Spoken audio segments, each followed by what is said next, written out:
Let's go to Sean and Harrison here about the Sixers trade rumors that went down today. Some involving Tyrese Haliburton with the Sacramento Kings. Do you believe it? Then Shams came out later and was like, nah, it's not happening. Sean, what's your quick overall take on this new bet? Well, not new. We've been hearing about it ad nauseum over the last several months. But what's your take right now? What's your vibe?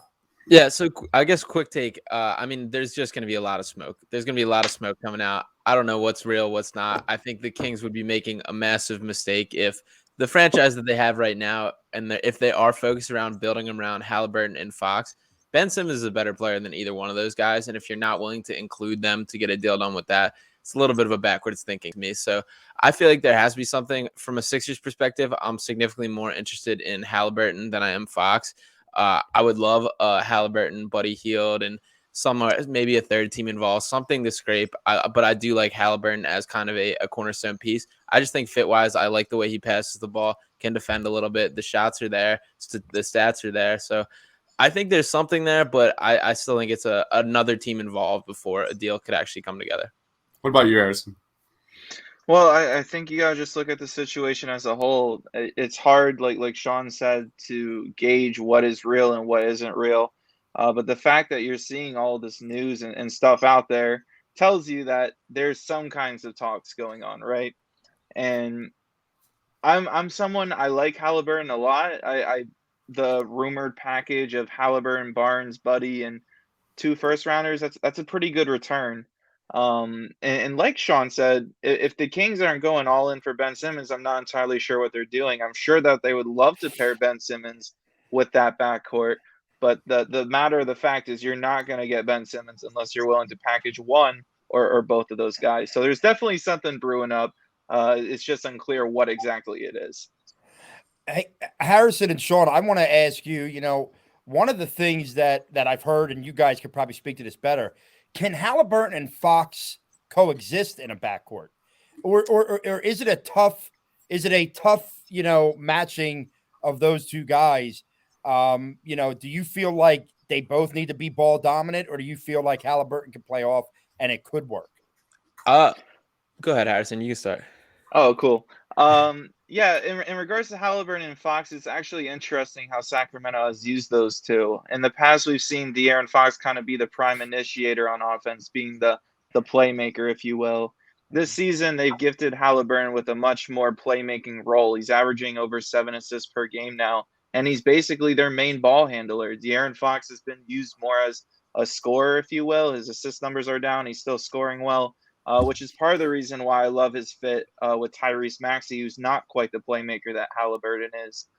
So I think whether you're pairing Haliburton with Fox or Maxey, 2 scoring guards, I think it would work out well. Yeah, out of the 3, I would say Fox and Maxey are the 2 I think would have the biggest problems coexisting. I think that Maxey, is probably like 90% what De'Aaron Fox is right now, and I still think he has plenty of room to grow, which is kind of what stops me when I think about getting a deal built around Fox. And Maxey already scores at a much more efficient clip than Fox, and I believe in his jumper way more moving forward. Fox, it feels like the more chances he gets, kind of the worse and more fluffy the numbers look in my mind.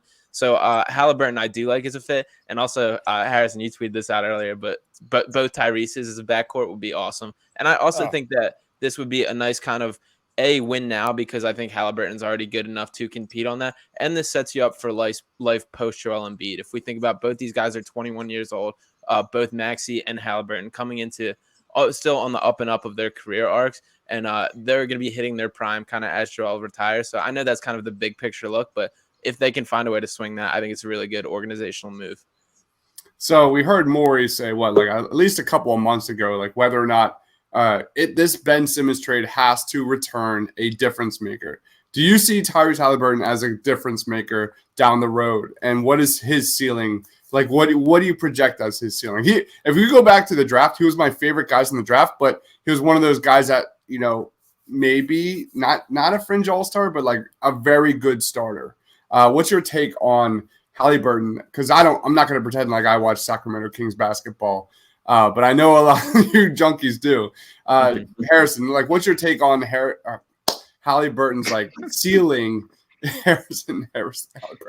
What's your take on his ceiling here, potentially in Philadelphia? Yeah, that's a great question. Ultimately, that's what it comes down to. If you're doing this deal, I think Halliburton does help you right now, but ultimately you're banking on his upside. What can he become? And I'm comfortable in saying that I think he can be a Malcolm Brogdon type player. And Malcolm Brogdon is a tremendous player. He's someone that a lot of years is in the All-Star conversation, just hasn't been because of injuries or other outside factors. But I think if you're getting someone like a young Malcolm Brogdon, I think I would argue Tyrese Haliburton is a better playmaker than him right now, and he's 7 or 8 years younger than him. I think that's a pretty good get. And whether or not you choose to grow with him in the long-term future, which is very doable, he's under team control for 3.5 years going forward, or you could even flip him. Let's say Bradley Beal becomes available. All of a sudden, you have Tyrese Haliburton, who I'm sure other teams love and are high on. You have that as an option now, along with maybe some other draft picks. So whether you choose to build with them long term or in the short term, I think it's a good move, and it can be pivoted in either way, really. Yeah. Go ahead.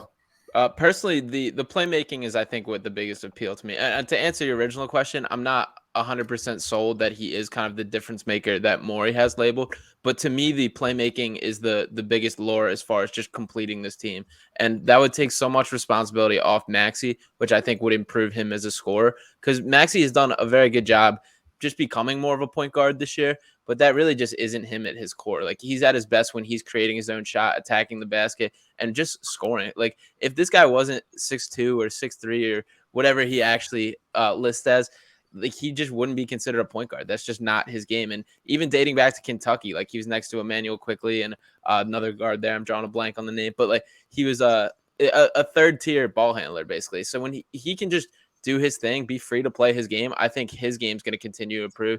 And then I'm personally, I don't think the Sixers are mirroring this, but personally, I'm getting closer to the thought process of adding like 2 B tier guys to complete this team might be enough. And when I think about a guy like John Collins jumps out to me, and I just think the athleticism that he could bring defensively and just taking some defensive responsibility off Embiid around the rim, as well as just another aspect with a lob threat, a guy that is a real athlete to have on this team. Like, if they can find a way to swing John Collins and Tyrese Haliburton, I think I can sign on board for that one.